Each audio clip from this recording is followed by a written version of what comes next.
Thanks for staying up later. Belated happy Thanksgiving. This, as you can plainly see, would be Roger Ebert and Gene Siskel. They were here about 3 years ago, at which time we went over their backgrounds, how they got where they are today. We did 3 shows with them. We did all that stuff. So we're just going to pick up with current movies. But before we do, you promised me some sort of scoop here. Now, yeah. the last time you were here, just to set this up, the last time you were here, you did something which I'm told has never been seen before or since. You revealed the ritual by which you get into the proper mindset to do a show. Yes, it's very important at the beginning of a show to have high energy, and so we always do peas porridge hot, peas porridge cold. We're very good at it. We can do it very quickly. Hey, a brief reprise just to remind those who might not think that I'm sure people haven't forgotten. They have 3 years ago. Roll that tape, will you? Peas porridge hot, peas porridge cold, peas porridge in the pot, 9 days old. Hey! Some like it. No, come on. Come on, you know we go all the way. Hot, some like it cold, some like it in the pot, 9 days old. Mom likes it hot, Dad likes it cold. I like it in the pot, 9 days old. Hey. Hey! Okay, now we're out of the clip. What have you got for us this time? Well, Roger, and I don't admire Roger for a whole lot of reasons, but one of them that I admire him for is he has an uncanny ability to imitate Ross Perot. And I'd like to give him his national television debut right now. You did not prepare me for this. I did not, but he's spectacularly good. Close your eyes. Because you don't have the proper physical characteristics. funny, Like Bob. Carvey can Thank you become very Ross much. Perot. Already he's criticizing me. I haven't even started yet. Now you see, that shows a man who's defensive, because why would anyone think it's a compliment to say that you had the proper physical characteristics to be Ross Perot? If you were Roger Ebert, you would. The other day in the office, we were sitting around, and I started doing Ross Perot, and I kind of got rolling, and it was okay, but Oh, no. I'm sure that I can't do it from a standing start on national television. I'd be embarrassed to even try. Oh, come on, Roger. But you have can do to it. now. You can do it. You're great at this. I give you confidence. We got all the plans we need. They're all sitting around. All we got to do is put one in action. It's that simple. You need somebody who's had some experience in hiring and firing, somebody who knows how to run a company and how to keep a balance, keeps the books balanced. You get those books balanced, you get those plans in action, you get somebody who can make decisions, in the first 100 days you can turn this country around. It's that simple, I promise you. He's got the cadence and the content. You don't think the voice? He was pushing a little hard because he's nervous. I don't think it's fair. I'm very nervous, yes. I've never done this before. And then somehow you have to work in this line. They get in there, they think maybe the chief of staff can take care of all their problems. The buck stops here. You can't have a chief of staff go out and take your problems out of your hands for you. That dog don't hunt. That's not bad. But you see, you put your man on the spot. I know here. that. But I'm that's proud very of him. embarrassing. Yes, you ought to see him do his imitations. He doesn't do any. It's a very extraordinarily good day in the life of Gene Siskel when he can sound like himself. You know, actually, people say I imitate very well. I'm a smarter film critic than you every single week of the show. Isn't that strange? And who would that be? You see, now we start out. Anybody that I've ever met? I doubt it. We start out on this contentious, adversarial note. It keeps us young. Why did you book us if you didn't want that? People are sitting by the hearth. Incidentally, I hope They've just finished their Thanksgiving dinner. Yeah, they're all nervous. I just realized what has happened here. What? He has set me up to fail, which I just did, and to look foolish before you even have asked a single question of either one of us. Already, he's there. He's, look at him, Mr. In the guise Moderator. of Mr. being- Moderator, in the he's guise taking of- over the show. He's in the middle. He's not on one side, he's in the middle. true. You and I are both guests. He's told you what to ask me. He's told me what to do. He told you what you thought of it. It's very insidious the way he works. Have you guys ever interviewed each other? Never. If you were allowed Yeah. one question, truth serum's been passed out, and you're each allowed one question of the other, which question would you ask him? I would ask, because I'd ask this of most people, I think it's a very illuminating question. I would ask, what are you most afraid of as a human being? And your answer would be?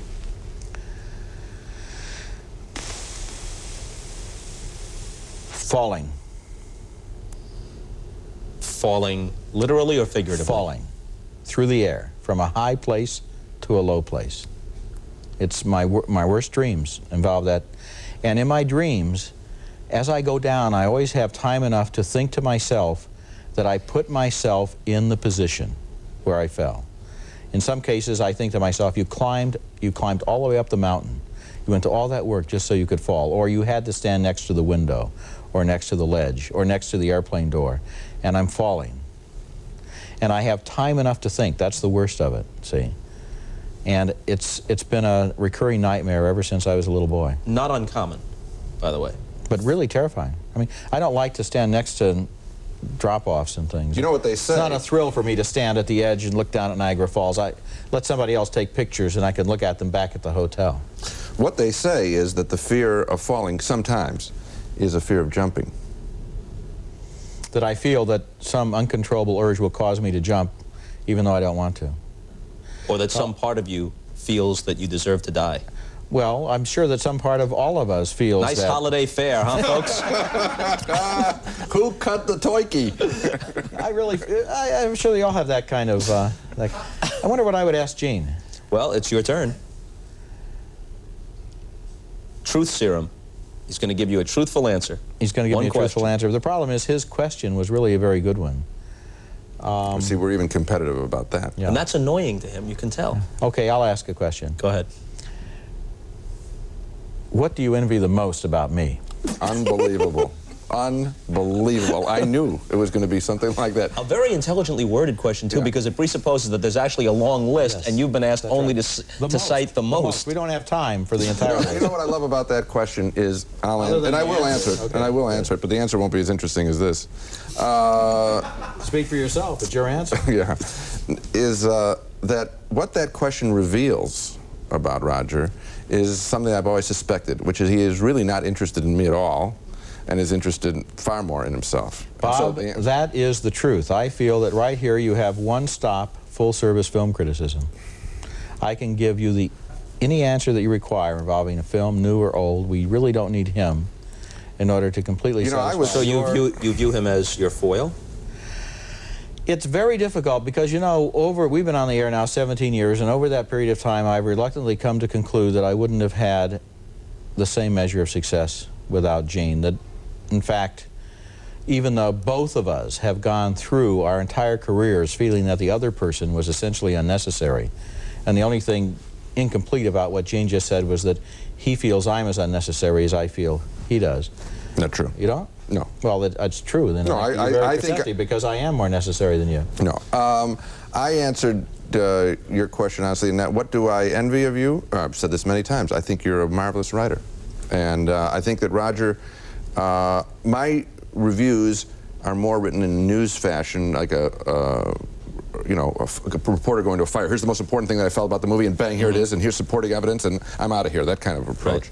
Roger is more of an essayist, and I envy that because it's a real skill. And in the city of Chicago, and I would think nationwide, because it's column syndicated, I think he's very highly regarded as a pure writer, and I think that's great. Since that is the case, how frustrating is it to you that you are, by many multiples, better known for your television work and for stuff that has to be in capsule form than for the more scholarly things you write? Well, I feel that my reviews are widely enough read to give me a certain amount of satisfaction, and I feel I would be a fool not to think that I was very fortunate to be part of Siskel and Ebert, to tell you the truth.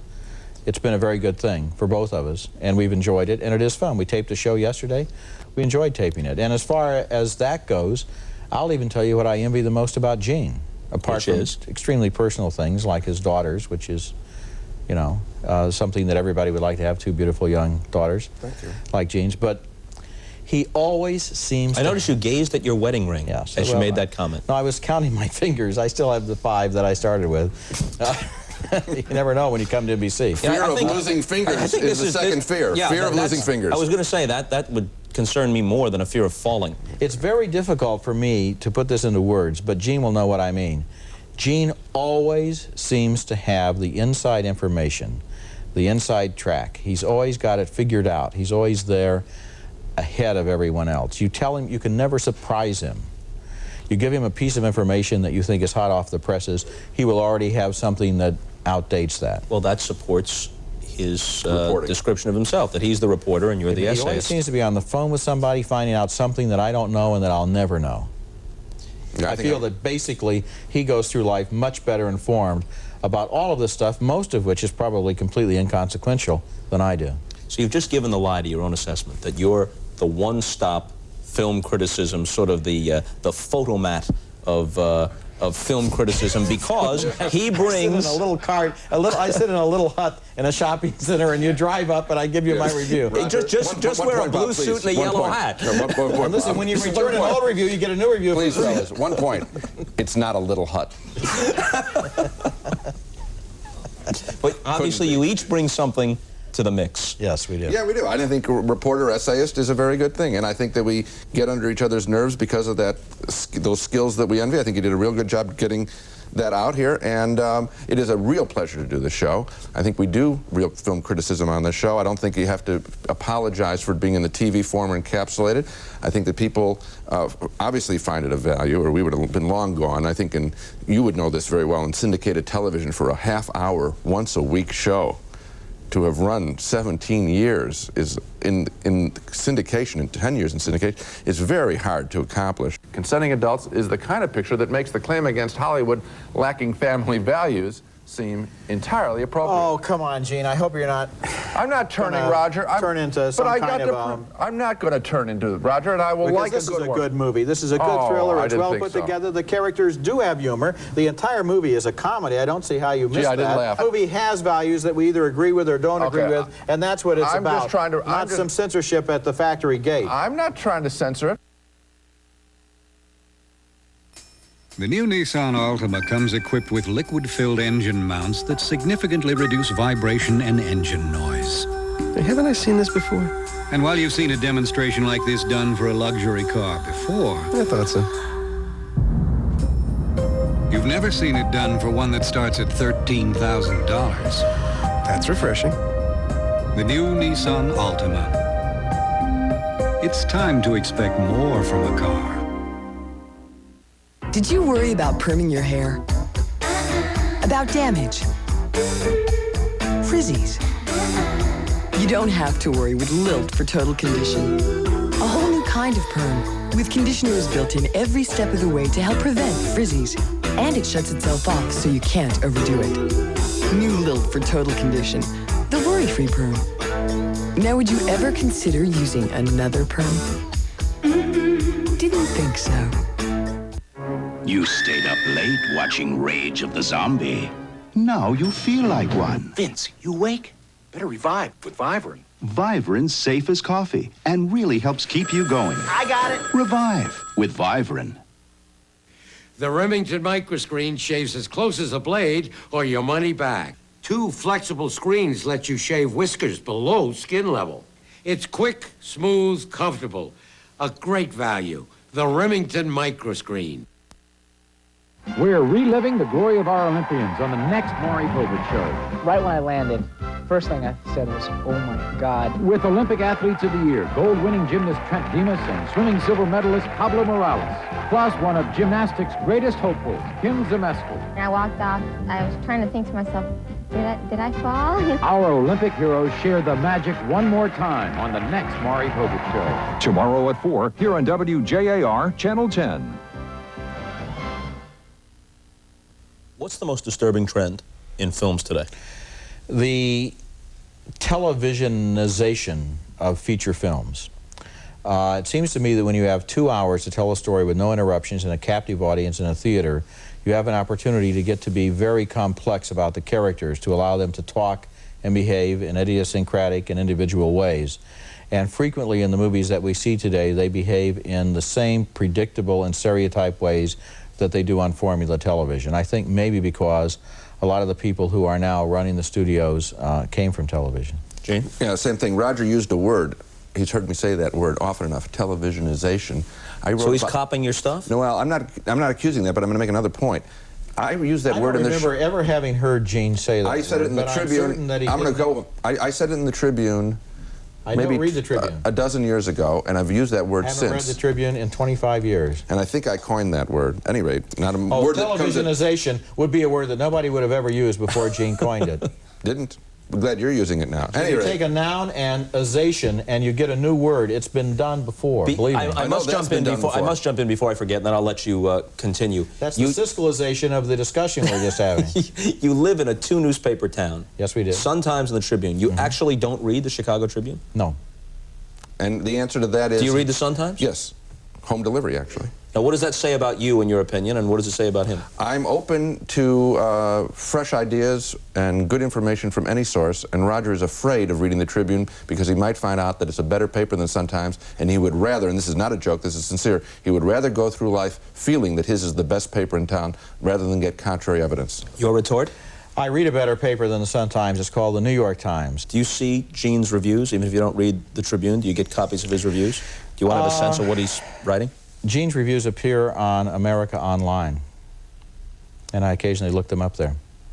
Okay, now where were we before we got detoured? Well, we were talking about whether he didn't want to, he isn't reading the Tribune because he doesn't want to find out that there's good stuff there. Yeah, but you were following up on his thought that the televisionization of film is the most disturbing My point was trend. not to be self-aggrandizing about the word televisionization, but to make a point that I used that word 12 years ago. This has been a process that has been in process for a dozen years. The commingling of television, the small screen, and feature film, the big screen, has been going on for a long time. And with the, to coin a new word that's also not very good, internationalization of the film industry. Well, that's an interesting word. We are seeing, because of the desire to reach a worldwide audience, you're getting even more simple films because you want fewer subtitles. So you have fewer, you have more simple plots, more action pictures. Schwarzenegger, the perfect melding of the two forms. I agree with Gene. The problem with a lot of movies is that they don't really even bother to have a plot that lasts for the entire film. It's so refreshing in a film, for example, that we both liked, like One False Move, that the plot continues to develop and grow more interesting and more complicated and more surprising right up to the last shot in the movie, instead of simply, as so many films do, going on to automatic pilot in the last half hour with a shootout or a chase or something that avoids the problem of dealing with the personalities of the characters in the movie. Now, films don't have to be literary. I mean, by definition, film can be pure imagery. But in the narrative film, which dominates the American film industry, we are clearly living in the effects and seeing the effects of a post-literate society. People are not reading, they're not writing as well, and we see it with films. We used to say very often, we will say there's no third act. Now we're frequently finding there's no second act. Mom sent pictures. You're as big as a house. Oh, you should see me. Moments like this were made for Gold MasterCard, with the added credit you've earned.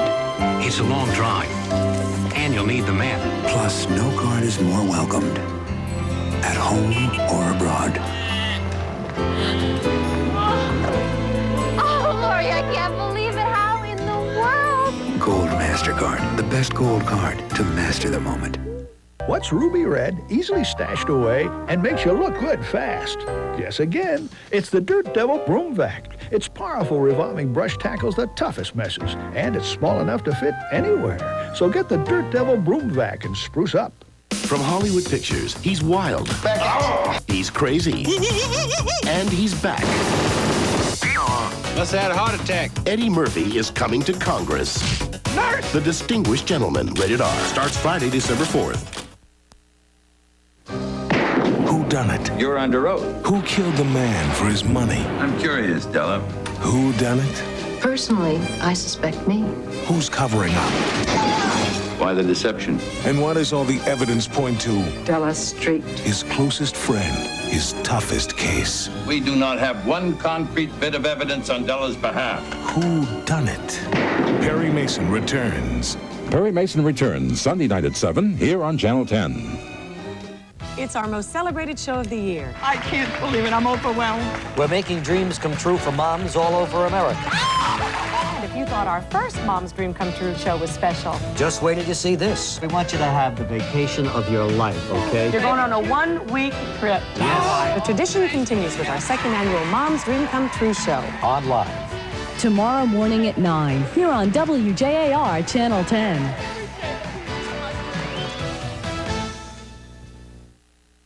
What's the worst it ever got? Did you guys ever continue it so that you were at one another's throats when the taping this is interesting. ended? We just discovered this because somebody asked us this question. Now, oddly enough, we drop it. We drop the film-related controversies. The personal ones have a life of years. What's his most annoying trait? You saw it here when he answered the question. Rather than show interest in me, he showed a much greater interest in himself. And that bothers me. It bothers me two ways. What are you talking about? When you asked the question, he asked, he asked me a question, you asked a question that would accrue to you. Remember that? When you said, what do you envy about me? See, because I do respect him, I do like him, and therefore I would think, you know, wouldn't he be really interested in me? Why would, you know, and therefore... Wouldn't you think, Bob, that after all these years as a critic, Gene would be perceptive enough to know that I wasn't really asking that question to accrue to myself, but I was actually using it as a competitive technique in order to, in the debating situation we're in here, to score a point? What's his most? I don't really care what he envies the most about me, but I felt that it would be a good question to ask in terms of our little fencing match here. I didn't think... And I'm surprised he didn't pick up on that. No, I think that's a reason given after the fact. I thought it was a very revealing question he asked. What's his most annoying trait? Most annoying trait? What he just did. Analyzing what I did and pointing out how it was wrong. He does that all the time. He is constantly... I finally tell him, just let me make the mistakes. Let me be the stupid, unsophisticated hick from Urbana. I know that I say the right... Because he's always telling me what I should have said, why I said the wrong thing, why my motives were wrong, why they were flawed, and so forth. He is always doing that. You think you're smarter than him? Different. He thinks he's smarter than me. Yes, you do. I answered different. I considered the question and said consider different. it long. That's right. I didn't have to, because I wouldn't answer yes to that question. Different skills. I think that you got a big difference out of it. I think we're both fairly smart and different. What do you eat at the movies? Dots. Dots. Love them. You know what's the bad thing about dots, though? Obviously. You can't tell in the dark of the movie theater where the red ones are, and the red ones are the best ones. About dots. Dots don't have a distinctive taste. If you're blindfolded, you can't tell one dot from another. Not true. But with Chuckles, you can. You can always tell the licorice from the strawberry, from the orange, from the green one. I eat Chuckles in this order. The red one first, the orange one second. Okay, now I'm fading, but I'll go to the green. The licorice is last. Absolutely. I'll go to the green, I'll go to the other. The licorice one I don't really The yellow one, I can't to me, is a believe complete washout. It doesn't taste like I can't believe the mistakes that are being made here. Well, set us straight. I guess I do what he says. I'm going to correct you both. First of all, the red ones are not the best ones. The red ones are really, really sweet. I just ate some dots yesterday, so I'm... But now we're talking Chuckles. I'm going to get back to dots. There was a whole passage here I have to correct everyone. Okay. The dots. I would argue that if you would sensitize yourself to the orange dot, you will have a far better dining experience than the red dot. The red dot is juvenile. It is overloaded sweet. The orange dot has a little flavor to it. But you know what really the best are? Red Hots. Those aren't bad. Spicy cinnamon Red Hots. To get back to his mistake, you can't tell a licorice dot from a red dot or a green dot. I can. If you have somebody from this show go downstairs and buy some dots, bring them back up here and blindfold me, I will bet him $5 I will be able to tell you which color dot I'm eating. All right, now we are doing... You're talking about Chuckles you can't decide? Well, you just said dots. Whether you know this or not, whether you know this or not... Chuckles? Chuckles, I'll bet you $10. Whether you know this or not, we're doing a second show. Chuckles. We're doing a second show because we've used up almost all the time for this show. So in the second show, we're going to come up here with some Chuckles and with some dots. Okay. And we're going to put this to the test. You'll tell the red dots from the other dots. I'll tell any Chuckle. You name the Chuckle. I thought you said you couldn't. Check the tape. I thought you guys were arguing that you couldn't tell the difference between Chuckles and dots. I can tell the difference between... Of course you can. Between Chuckles and dots, they have a different shape. No. Here's the dots are like little thimbles, and the Chuckles are ribbed. Chuckles are ribbed, and they have little sprinklings of sugar. And when you were a kid, you ate one thing of Chuckle at a time. Remember? No, you suck off the... No, I popped the whole thing right in there. Really? Suck the sugar off. But here's the problem with dots. Chuckles do not stick to your teeth the way dots do. Dots get right back in there, and man, you got problems. They're the worst. Here's the simple question. If you could have, right now, a package of dots or a package of Chuckles, which would you rather have? Chuckles. Ha ha! Ha!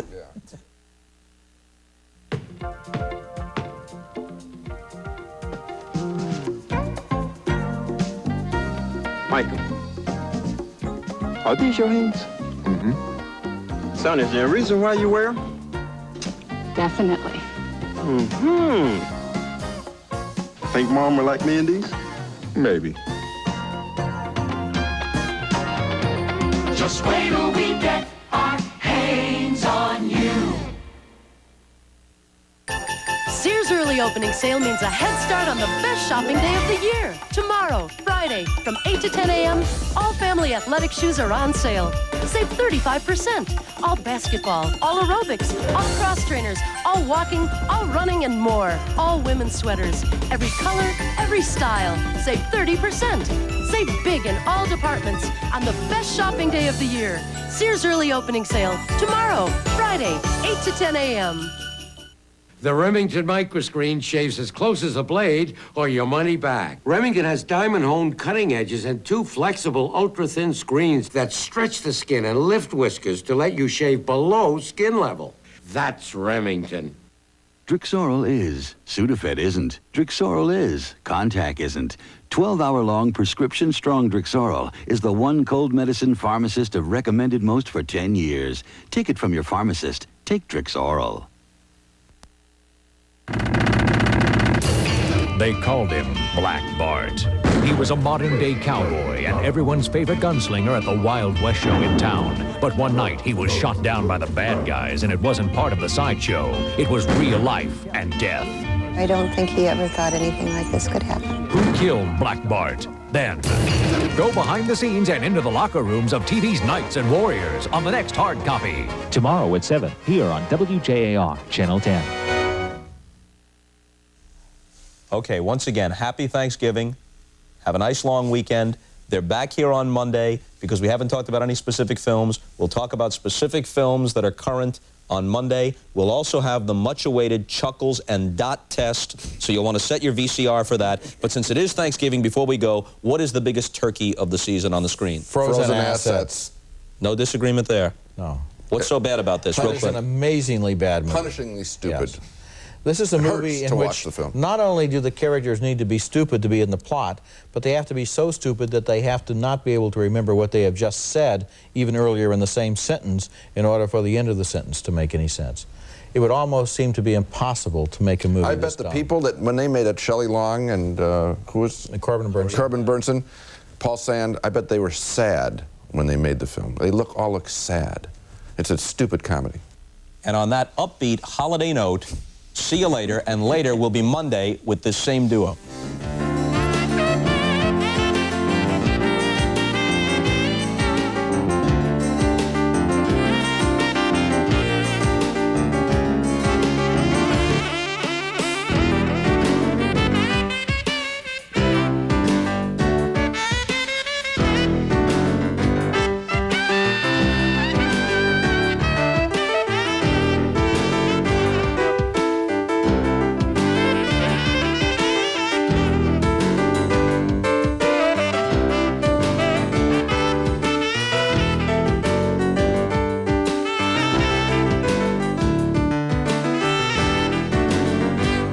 Mark 8. The best luxury car value on the market today. Pre-trade any Lincoln Mark 8 with only 24 monthly payments. Join over 8,000 satisfied pre-trade customers.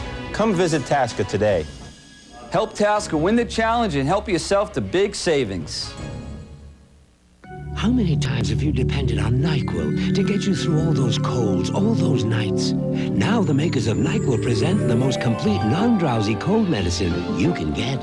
Introducing DayQuil Liquid Caps, the amazing liquid-filled capsules that have concentrated medicine to relieve your coughing, chest congestion, stuffy head, and fever with nothing to make you drowsy. Introducing Vicks DayQuil Liquid Caps. Non-drowsy relief beyond belief. I'm amazed. The new Nissan Altima comes equipped with liquid-filled engine mounts that significantly reduce vibration and engine noise. Haven't I seen this before? And while you've seen a demonstration like this done for a luxury car before... I thought so.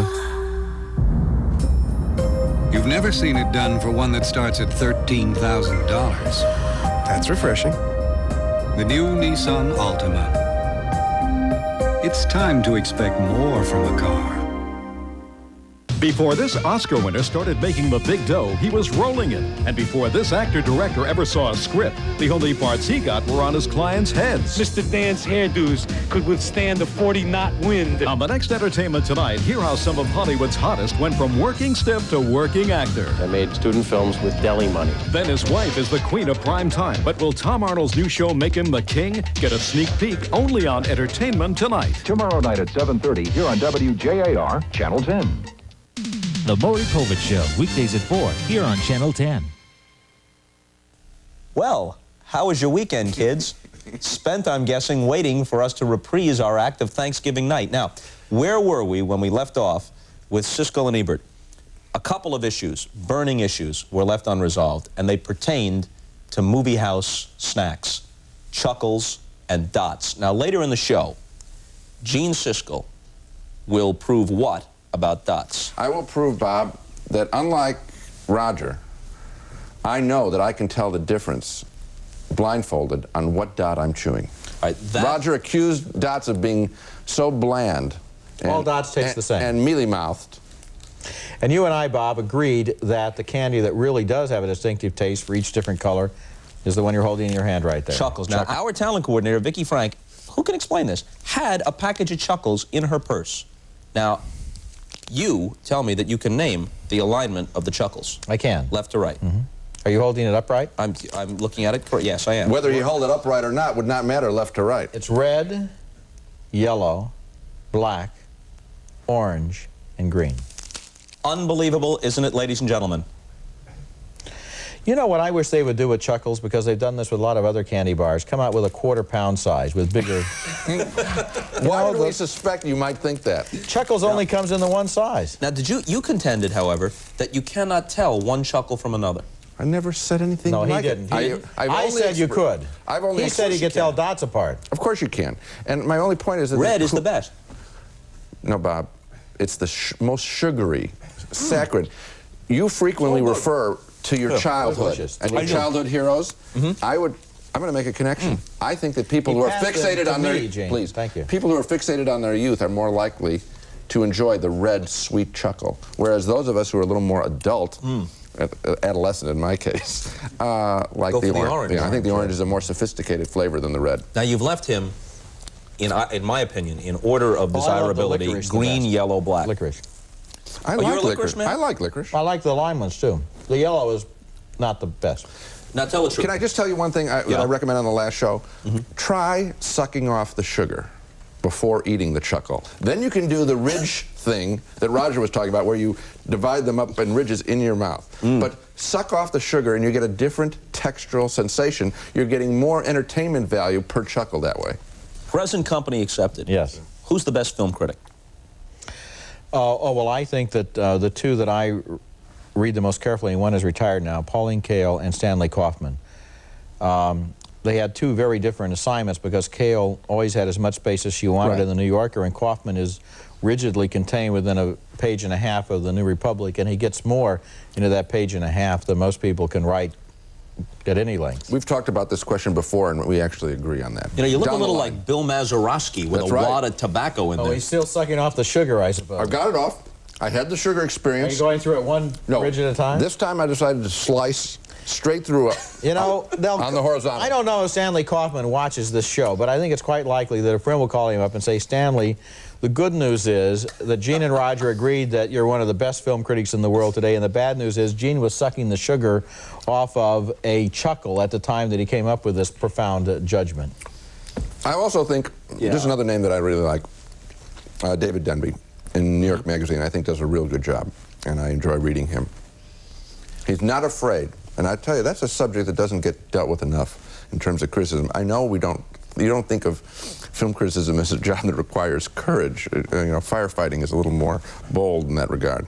But within the confines of our little world, our arcane profession, having the guts to say that something that has a good buzz on it isn't good and that you didn't enjoy it does take guts, particularly when you have so much competition in the media these days, and there's a lot of pack thinking. And saying you didn't like a picture is not easy, because you know you're going to... We're smart enough, we have our antenna out enough, you know you're going to go down the road alone. Some people just enjoy being contrary, though, right? I'm not talking about being contrary.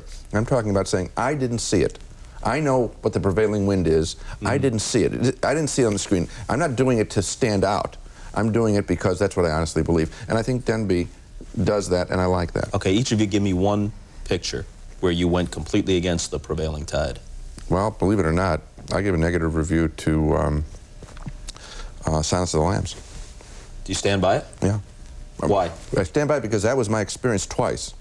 I was so against the trend, obviously, and Academy Awards included, that I had to go back and see it again and say, you know, did I just blow it?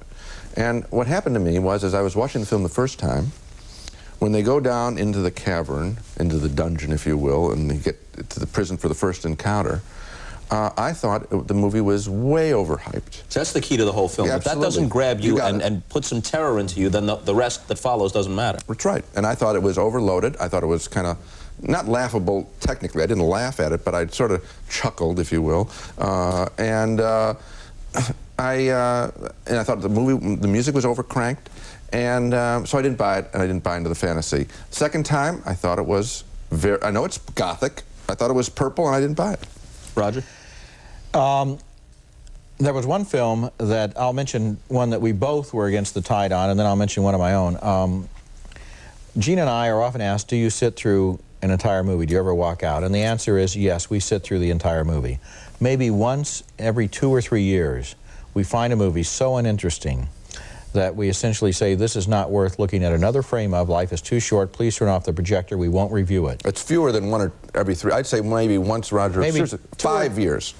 2 or 3 times in our entire association. And we asked for the projector to be turned off while we were watching Mediterraneo, which went on to win the Academy Award as the best foreign film of the year. We both thought it was utterly without any interest whatsoever. You still think so, or did you go back and change your mind? There's an exhibitor in Chicago named Oscar Brotman who once gave me something called Brotman's Rule. He said, Roger, if nothing has happened at the end of the first reel, nothing is going to happen. In this case, nothing had happened in the first hour. I don't know what could have happened in the second hour. Okay, quickly, one of your apart from that, Casualties of War was a picture that everybody dumped on, and I liked it. The Brian De Palma picture with Sean Penn and Michael Fox. I thought Penn was particularly Roger, good in that film. That isn't true. Pauline Kael, you just mentioned her name. Pauline Kael liked that film very much. There were a number of people who liked Casualties of War. I like Casualties of War. How about that wasn't the question, Gene. The question was, well, you went against prevailing opinion, right? Wasn't that the question? I think prevailing opinion was down on Casualties of War, overwhelmingly. I don't think so. I was going to recommend he talk about Blue Velvet. Didn't like Blue Velvet either. And you did? Yeah, and most critics did. Or Stanley Kubrick's A Clockwork Orange. I have a feeling that in the case of Blue Velvet, my review has stood the test of time better than yours. Is he right? I don't think it's a film that people look back on with a great deal of respect, even though the first viewing sometimes did catch them off guard. No, I don't think he's right. I think that Blue Velvet really was a marvelous film. And the fact that David Lynch's last picture, you know, Fire Walk with Me or whatever it was called. Twin Peaks. Twin Peaks, Fire Walk with Me, you know, was not successful. What about Wild at Heart? I had a tough time with Wild at Heart. You were against the majority on that because you liked it. Yes, but marginally, it took me 3 viewings for me to figure out which way I was going to point my thumb. Lynch is such a gifted filmmaker who spends so much energy making films that are not worthy of his attention. He has to give up on the inside jokes and just go ahead and make a movie. He's a good director. From my inexpert perspective, I would tend to agree with that, and I think most of his films have bursts of brilliance. Yes, they have great scenes. Yes. I thought Wild at Heart had 20 great minutes in it, and not only was the rest unworthy, a lot of it was boring. A long stretch, and it came back together with the great scene at the end with Nicolas Cage, but a lot of it was boring in the middle. Give me a film you've been wrong about. A film that stood the test of time and you were wrong. Well, I think the most famous case, I'll give you 2. The first time I ever did it was a movie you probably are familiar with, Slapshot, by George Roy Hill with Paul Newman as a hockey coach, a minor league hockey coach on the East Coast. And I gave it 2.5 stars in the Tribune. And for some reason I went back to see it again and within a couple of weeks, and I knew I was wrong. I don't know why I blew that. And I've seen it many times. I think it's a wonderful working class comedy, a terrific film. Ladies and gentlemen, look at that. You can't see that. I'm on radio. No, not him. That's the one. Don't fuck a moose, Froggy. Think we should get into this? Just a thought. You know, they say if you can remember the name of a character in a film, that film must have had something special, because usually we don't remember the names. I've never been able to forget the name Rupert Pupkin, who was the Robert De Niro character in Scorsese's King of Comedy. I gave that movie a negative review. I saw it again. I still didn't like it. I've seen it probably 6 or 7 times now. I've never been able to come around to saying that I like it, but I now realize that there is a real quality there that cannot be denied. There is something to that film that, even though it perhaps wasn't on my wavelength, there is something very special about it. Yeah.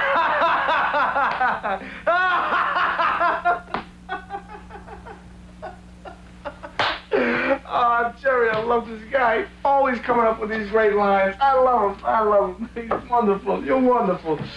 I don't know what I'd do without you. One of these engines was filled with Castrol Syntec, a new synthetic oil. The rest with conventional oils. They were then drained and started without oil to prove a point. You see, Syntec's unique molecular structure bonds to engine parts. Lab tests show it leaves a layer of protection far stronger than conventional oil. And if Syntec protects this well now, imagine if you leave it in. Castrol Syntec protects in ways other oils can't. In just 45 seconds, this commercial will tell you about all the highly intelligent products from Magnavox. So that means that I have exactly 3.5 seconds to tell you about the ingenious Magnavox 27-inch TV with smart window, leaving me just 5.3 seconds to let you know how incredible this Magnavox CD radio cassette recorder sounds. Oh no, that leaves me only 4.2 seconds to tell you about the brilliant picture on this Magnavox 3-inch LCD TV. Excuse me, I've only got 6.1 seconds to tell you this Magnavox digital shelf system has a carousel CD changer. And I have 1 second to tell you, time is up. What do you mean time is up? What? We've been standing here for hours. Get my agent on the phone. Don't you know who I am? Who timed this commercial? The ingenious products from Magnavox. They're smart, very smart. With Recipes all-purpose baking mix, you can turn out delicious new recipes almost as fast as we can turn them out. New from Martha White. Breach, what are you doing with the phone book? I'm just making a few calls, lining up a few guests for the show, you know. Breach, the producers have to take care of that. You know that. Oh. Look. Right, I found somebody good here. On the next Live, pop superstar Gloria Estefan sings for us. And from Designing Women, Cheryl Lee Ralph. You know, you're absolutely right. They don't need our help. Told you. Now maybe you could do something about the promos that we do. Sorry. Tomorrow morning at 9, here on WJAR Channel 10. Back with Siskel and Ebert. We're going to go machine gun style here. I'll just throw out some current releases and you give me quick impressions. Yeah, this is the guy who was criticizing it for thumbs up and thumbs down. Yeah, okay. Malcolm X. A great biography, a great American biography. I agree. This film is entertaining, it's inspirational, it's educational, it's important to see. I enjoyed it. It's 3 hours and 21 minutes long, and like no good picture is too long, no bad picture is short enough. This movie plays very well. New York Magazine once had a cover story that said race is the issue. The Dinkins election, wasn't it? The Koch election, excuse me, right? Mm-hmm. Koch Dinkins. Yeah. Race is the issue. We all know it in America. It'll define America when the history of America is written, how we handled race. This is about the most important issue. So it's a wonderful film about the most important issue. What higher value could you place on it? Bram Stoker's Dracula, Francis Ford Coppola's film. This is a wonderfully visual picture with a woefully inadequate plot line. I think it's operatic. Coppola is called an operatic director. He said he wanted to take an operatic approach, and he does. He has set pieces with tremendous backdrops, tremendous special effects, great costumes, all sorts of things are going on, but there's no real narrative magnet to pull us to the end of the film. I liked it for the way it looked, however. That's exactly the way I feel, and I'm surprised that that he created in the opening an interesting Dracula, Gary Oldman, not the cloaked, black cloaked figure, but a weird kind of grandmother with a bubble hairdo, and then blew it by not creating anyone to surround him that was interesting, including the Winona Ryder character, wonderful actress, but a boring character. Aladdin. Robin Williams will be nominated as the first voice, as Best Supporting Actor, for just playing a voice. And Robin Williams, it's a perfect match between an actor and a character, because Robin Williams is an animated presence. He is a cartoon himself. He changes shape right before you. It's magical. He was built for this film. I liked it too. It's not as good as The Little Mermaid and particularly Beauty and the Beast. It's not quite up to that level, but it's a good film. I agree with what Gene said about Robin Williams. Yeah, and I agree with what he said about the film as a total. What do you think happened with Mr. Saturday Night? It did not do good business. It has an obviously very popular I enjoyed star, it. I and think it was that people essentially, first of all, in terms of the 50 states and the 250 million Americans, there's a limited amount of interest in Borscht Belt comics. You would probably please more people if you made a movie about one who was funny than one who was not funny. and who constantly said the wrong things and was basically an unpleasant character. See, but I thought he was funny in his own way. Well, in his own way, but I thought his persona was funny. I see. I enjoyed the picture. I just feel that it didn't make it with the public because they perceived it as being a downer. Yes, I think that the pass-along was I was expecting it to be Billy Crystal, Oscar night funny, and it was kind of sad. And this guy was kind of pathetic because he was unhappy, and he was in the business of making people laugh. I wonder, of course, if it's too Jewish. I mean, if Borscht Belt Rogers, code word for Jewish, I don't know. I mean, I don't think that was the reason. I've heard that as the reason. I don't believe that. I just think that there was expectations of Billy Crystal being extremely funny, but not in this film. That wasn't what the movie was about. Did you like it on its own terms? Yes, I did. See, I thought on its own terms, they couldn't have changed very much. I thought he told the story and put across the affection that he had for that kind of comic about as well as he possibly could. And on its own terms, it was funny in its own way, and it was touching in its own way. And the fact that it wasn't a bigger hit is not the litmus test of whether it was a good movie. I agree. think it's about as good as it could Movies lose be. money, a lot of bad movies make money. That isn't the point. Leaving the peripheral controversies aside, what did you think of Woody's film, Husbands and Wives? I liked it more because of the controversy. It made me study. Because you could see the reflections Sure, of the controversy I within it. stared. I mean, I look at all the movies, but I stared at this one, at Mia Farrow, because she seemed so unhappy and so sad, and I'm sitting there thinking, is this acting? Is this a reflection of what had gone on, during their relationship? And it made the picture more interesting. Roger? I'm basically in agreement with Gene here. One thing I observed about that picture that I noticed in a couple other pictures, Sidney Pollack, who is a well-known director, is a very good natural actor. He has an extremely easy presence on the screen. He had that great bit of business that he did in Tootsie. As Dustin Hoffman's as the agent. Yeah. The thing that I haven't read about Husbands and Wives, and I don't know if I've emphasized it enough in my review, is I think whether Woody Allen intended it or not, he's made a very critical film in Husbands and Wives of his milieu. I mean, basically, these are not very nice people. They don't deserve, frankly, to be as unhappy as they are, and I think if you watch it, you know that, and there must have been something in the filmmaking that communicated that to me. I think he's being self-critical in the film, maybe more than he was given credit for.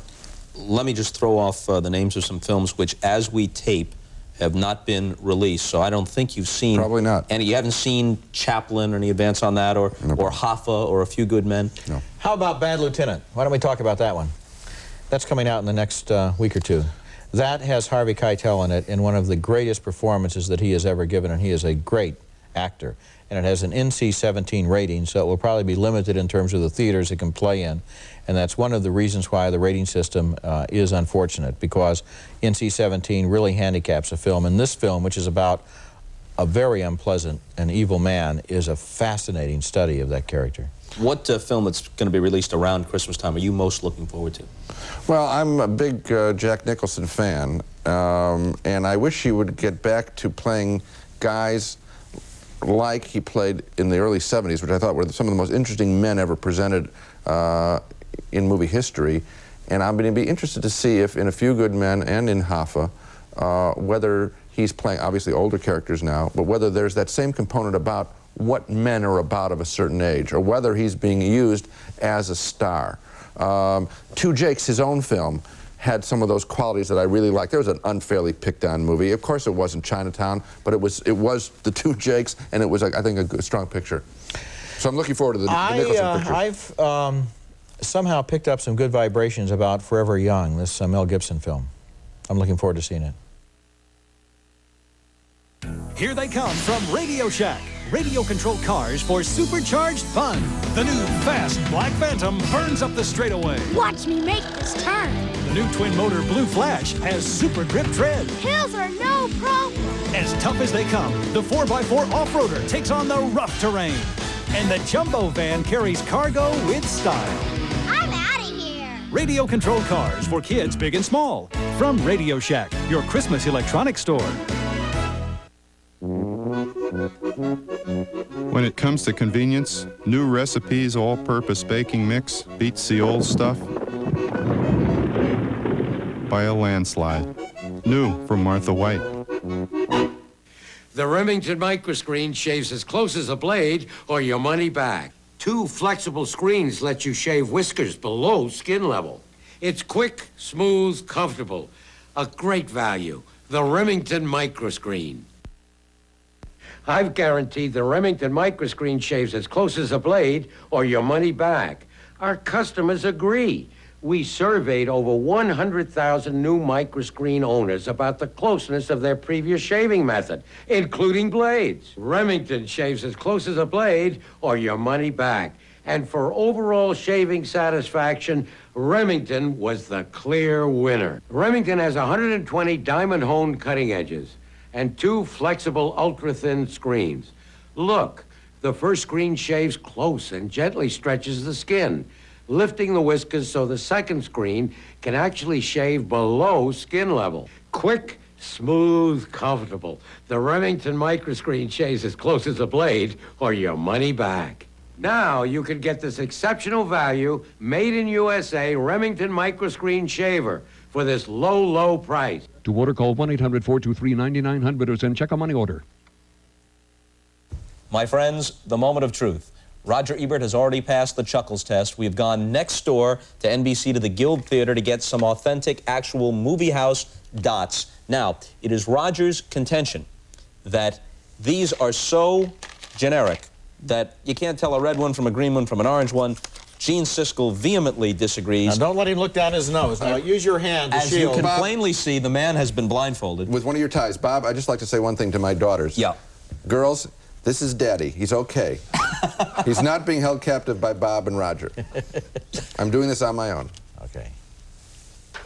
I'm not looking. I've closed my eyes. Okay, now, don't let him look down his... Roger, I don't care what you do. Okay. I'll do it this way. Okay, good, good. Okay, Do I have to place this as if I'm giving you communion? Yes, that's right, yes. You don't have to make the sign of the cross first, Bob. Okay, here we go. The moment of truth.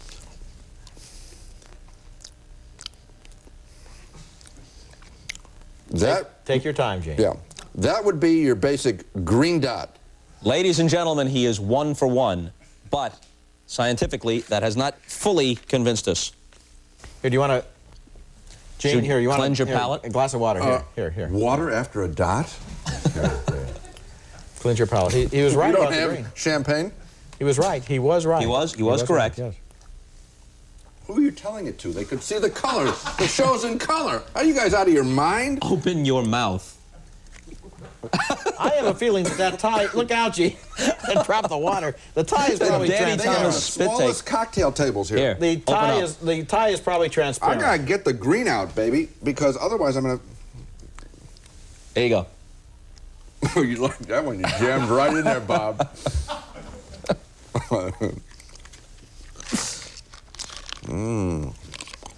We're moving to the hotter color. This would be your basic orange dot. 2 for 2. Well, let's move right along. Mr. Ebert is sinking in the west. Here we go. Let me... Here's your... The Dentists Association of America is the only people that are enjoying this show. Here. Look out, Gene. Look out. Get on with it, can we please? Yeah. Here you go. He's looking right down his I nose. swear to God. I swear to you. And the tie is probably transparent. I'm going to try the tie on and see how well you can see through it in a second now. I swear on my life. Okay. Here is what Bob, Mr. Saccharin, would like, the red dot. My God, he's Absolutely, right. positively 3 for 3, correct. that's it. That's and it. there remains but one test. What is it? A hot poker? Here. Go ahead. Ready? A cup. It's a cup. Oh, I'm sorry.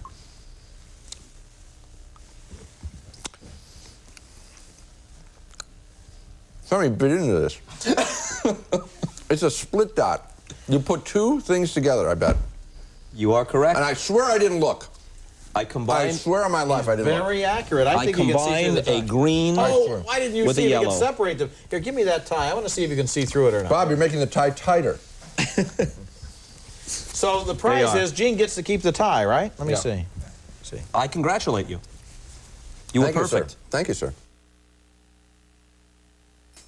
The new Nissan Altima comes equipped with liquid-filled engine mounts that significantly reduce vibration and engine noise. Haven't I seen this before? And while you've seen a demonstration like this done for a luxury car before... I thought so. You've never seen it done for one that starts at $13,000. That's refreshing. The new Nissan Altima. It's time to expect more from a car. Have you seen it? Yeah, we've seen it. Have you tried extra classic bubblegum? We've tried it. And do you love it? We love that great classic bubblegum flavor. Everyone's trying extra classic bubblegum with NutraSweet. Classic bubblegum flavor that lasts an extra long time. So if you still haven't tried it, you're missing a tremendous breakthrough. Get classic bubblegum flavor that lasts an extra long time. The Remington microscreen shaves as close as a blade or your money back. Remington has diamond-honed cutting edges and 2 flexible, ultra-thin screens that stretch the skin and lift whiskers to let you shave below skin level. That's Remington. When it comes to convenience, new recipes all-purpose baking mix beats the old stuff by a landslide. New from Martha White. All rise. Isn't it nice to know divorce is so popular, it's even got its own TV show? As Vicky cross-examines the cast of Civil Wars. And you're sort of like comic relief, aren't you? I mean, aren't we good? Accused of being too entertaining and containing sexy nude scenes. I didn't realize it would be such a big deal. Representing the defendants, real-life divorce lawyers Richard Golub and Marvin Mitchelson. It was a very dramatic case. You be the judge on the next Vicky. Tomorrow morning at 10, here on WJAR Channel 10. And as the grand prize for flawlessly identifying the dots, the man leaves with a brand new tie. Our thanks to both of you. It's been a real pleasure. Do I have to declare this as income tax? For income tax? It's pretty hard to evade it. You're right out here on TV. A legitimate quiz show. It's not payola under the table. Okay. See you later.